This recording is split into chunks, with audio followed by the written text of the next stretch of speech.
उधर प्रधानमंत्री नरेंद्र मोदी भी मिशन 2024 में जुटे हुए हैं। कल उन्होंने नई संसद का उद्घाटन किया।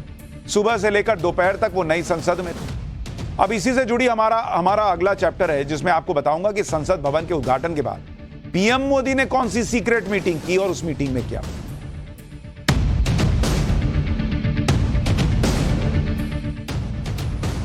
विपक्ष कैसे बिखरा हुआ है वो तो आपको दिख रहा है, लेकिन प्रधानमंत्री नरेंद्र मोदी कैसे पार्टी को एकजुट कर रहे हैं वो भी आपको दिख रहा है। संसद भवन का उद्घाटन हुआ, ये कल सबने देखा, लेकिन इसके तुरंत बाद बीजेपी मुख्यालय जाकर प्रधानमंत्री मोदी ने बीजेपी शासित राज्यों के मुख्यमंत्री और उप मुख्यमंत्रियों के साथ एक मीटिंग की। इसमें यूपी के सीएम योगी आदित्यनाथ से लेकर हेमंत बिश्व शर्मा और देवेंद्र फडणवीस तक बीजेपी के सभी मुख्यमंत्री और उप मुख्यमंत्री शामिल थे। बीजेपी अध्यक्ष जेपी नड्डा भी थे और गृह मंत्री अमित शाह भी। यह मीटिंग करीब 6 घंटे चली। 6 घंटे तक मीटिंग चलने का मतलब यही है कि गंभीर मंथन हुआ। 6 घंटे मीटिंग थोड़ी चलती है। कर्नाटक के बाद बीजेपी को एक बड़ा झटका लगा था और दूसरे राज्यों के चुनावों में चुनौतियां बढ़ी हैं। जहां जहां भी बीजेपी की सरकार है या फिर सरकार में बीजेपी पार्टनर है, वहां पर पीएम मोदी कोई पेंच ढीला नहीं देखना चाहते। देखिए, चुनाव में हार जीत लगी रहती, लेकिन नरेंद्र मोदी का फोकस यह रहता है कि अपना पेच टाइट रखो, अपनी गाड़ी में पेट्रोल रखो। भले दूसरा वाला 4th गियर में आगे भाग जाए, ठीक है, लेकिन अपनी गाड़ी में हवा टायर में ठीक रहनी चाहिए, पेट्रोल पूरा भरा रहना चाहिए, गाड़ी की सर्विसिंग हुई रहनी चाहिए। और इसलिए वो बार बार बीच बीच में ये करते हैं। आप सोचिए ना, देश संसद बात कर रहा है, नरेंद्र मोदी ने संसद का उद्घाटन कर दिया, आगे बढ़ गए, अब अगली मीटिंग शुरू हो गई 6 घंटे मुख्यमंत्रियों उप मुख्यमंत्रियों के साथ। इस मीटिंग में पीएम मोदी बीजेपी शासित राज्यों के मुख्यमंत्रियों से क्या बोले, आपको वो भी बताते हैं। मुख्यमंत्री किसी भी जन कल्याण की योजना को फाइनल करते वक्त सांसदों को भी भरोसे में लें और उनसे सलाह लें, क्योंकि अक्सर यह देखा जाता है कि मुख्यमंत्री अपने विधायकों के प्रति ही सजग रहते हैं, क्योंकि विधायक उनसे सीधे जुड़े हुए हैं। इसलिए मुख्यमंत्रियों को यह देखना चाहिए कि सांसद भी नीतियों को बनाने और उन्हें लागू करने में बराबर के भागीदार हैं। बैठक में पीएम मोदी ने मुख्यमंत्रियों से विकास की गति को और तेज करने के लिए कहा और मीटिंग में ओवरऑल गवर्नेंस पर भी बात हुई। नई संसद का उद्घाटन करने के तुरंत बाद पीएम मोदी की इस मीटिंग का एक मैसेज यह था कि जिस तरह से पीएम ने अपने विजन से रिकॉर्ड टाइम में देश को चमाती हुई शानदार नई संसद दे दी, उसी विजन से राज्यों में भी काम होना चाहिए। भाई, नई संसद की तस्वीरें आप सभी ने देखी, कल का कार्यक्रम भी आपने देखा होगा, जिसमें जिसने भी तस्वीरें देखी वो नई संसद के भव्य रूप को देखकर उसे देखता ही रह गया। पीएम ने नई संसद के उद्घाटन पर क्या कहा था, एक बार वो बात सुनिएगा तो आपको 2024 का कुछ मामला और समझ में आएगा। भारत के लोगों ने अपने लोकतंत्र को संसद के इस नए भवन का उपहार दिया है।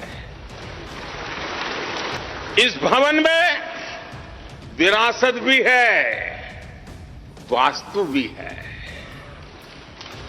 इसमें कला भी है, कौशल भी है, इसमें संस्कृति भी है और संविधान के स्वर भी है। राज्यसभा का आंतरिक हिस्सा राष्ट्रीय फूल कमल पर आधारित है और संसद के प्रांगण में हमारा राष्ट्रीय वृक्ष बरगद भी है।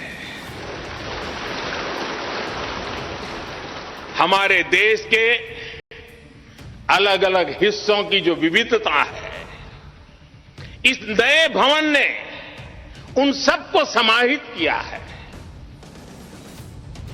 नई संसद के उद्घाटन से पीएम मोदी ने विपक्ष का कुनबा भी छोटा कर दिया। वो पार्टियां भी उद्घाटन में शामिल हो गईं जो बीजेपी के गठबंधन एनडीए का हिस्सा नहीं थी। इसलिए पीएम मोदी ने बीजेपी के मुख्यमंत्रियों के साथ मीटिंग में एक खास मैसेज भी दिया कि एनडीए के गठन को 25 साल होने वाले हैं और इस मौके पर सहयोगी दलों के साथ मिलकर जश्न मनाना चाहिए, क्योंकि कोई गठबंधन इतने लंबे समय तक नहीं चला। प्रधानमंत्री मोदी ने कहा कि इस तरह के भ्रम को दूर करने वाले कदम उठाने चाहिए कि बीजेपी क्षेत्रीय दलों के साथ कंफर्टेबल नहीं। आप यह भी देखिए कि नई संसद के उद्घाटन का बॉयकॉट करके विपक्षी एकता को दिखाने के लिए विपक्ष ने जितनी पार्टियां इकट्ठी की, पीएम मोदी ने उससे ज्यादा पार्टियां इकट्ठा कर दी जो नई संसद के उद्घाटन में शामिल हुई। भाई 19 पार्टियां बहिष्कार कर रही थी, समर्थन में 25 पार्टियां ले आए नरेंद्र मोदी। इनमें कई पार्टियां तो ऐसी हैं जो एनडीए में नहीं है, फिर भी पीएम मोदी को नई संसद पर समर्थन दे दिया। अगर आप नई संसद भवन के उद्घाटन की तस्वीरों को गौर से देखेंगे तो आपको समझ आएगा कि पीएम मोदी कैसे गठबंधन के नेताओं को सम्मान देते हैं। उन नेताओं को सम्मान देते हैं जो अक्सर मुश्किल वक्त में बीजेपी का साथ देते हैं।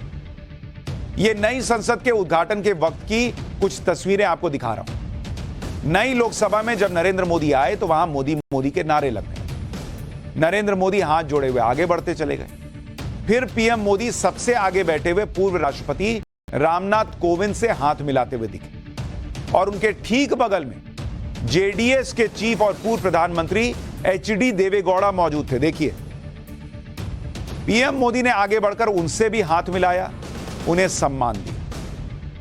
इसी तरह वाईएसआर कांग्रेस के अध्यक्ष जगन मोहन रेड्डी, उन्हें भी फ्रंट रो में जगह दी। वो निर्मला सीतारमण के साथ बैठे हुए नजर आए। बीजेपी ने महाराष्ट्र में अपने सहयोगी एकनाथ शिंदे, उन्हें भी फ्रंट रो में जगह दी और वो असम के मुख्यमंत्री के साथ बैठे हुए। इसी तरह नागालैंड में गठबंधन के सीएम नेफ्यू रियो को भी फ्रंट रो में सीट मिली। यानी वो तमाम लोग जो ये सोच रहे थे कि भाई बीजेपी जो है वो साथियों को साथ लेके नहीं चल रही है तो अपना संसद भवन बना रहे हैं, उनको मैसेज दिया गया कि बीजेपी और उसके सहयोगी या उसका साथ देने वाले दल जो एनडीए में नहीं भी, उन्हें भी भरपूर सम्मान मिलता है। तो उधर विपक्ष अपनी तैयारी कर रहा है, इधर पीएम मोदी अपनी तैयारी कर रहा है। लेकिन